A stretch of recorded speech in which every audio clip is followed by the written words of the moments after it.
शिवसेनेत कामं विश्वासाने होत नाही. कार्यकर्त्यांची भाजपात घरवापसी. फलटण नगरपरिषद निवडणुकीत रामराजे नाईक निंबाळकर शिवसेनेत गेल्यानंतरही पक्षाला जबरदस्त धक्का बसला आहे. भाजपातून शिवसेनेत गेलेले अनेक कार्यकर्ते प्रचंड नाराज होऊन पुन्हा भाजपात परतले आहेत. शिवसेनेत कामं विश्वासाने होत नाहीत असा ठाम आरोप करीत त्यांनी पक्ष सोडला. ही घनघोर गळती थांबण्याचे नाव नाही. फलटणचे राजकारण पुन्हा प्रचंड ढवळून निघाले असून शिवसेनेला राजकीय भूकंपाचा सामना करावा लागत आहे.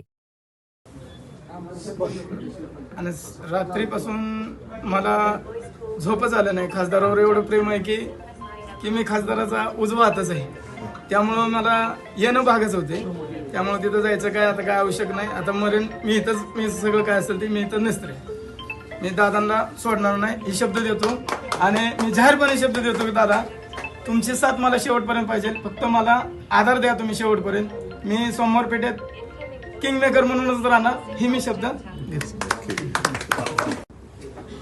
माझे खासदार रणजितसिंह नाईक निंबाळकर या गटात मी काय जे मतभेद झालते ते सगळं माझी अडचण सगळे दादांना सॉल्व केलेलं आहे. आणि माझी जी काही पुढची कामं हे शब्द पण दिले सगळं म्हणजे पूर्ण क्लिअर करतो. जी मी शिवसेना गटात जी गेलो होतो तिथं काय एवढं काय मला कामं असं एक आत्मविश्वासानं करता येईल असं काय मला काय वाटलं नाही. तर या संदर्भात मी तिथं एक बालिशपणा एक प्रमाणे मला दिसायला लागले. सगळे कामं काही बरोबर दिसा नाही. त्यामुळं मी परत रिटर्न येऊन दादापाशी मी जाहीर प्रवेश भाजपमध्ये करतो.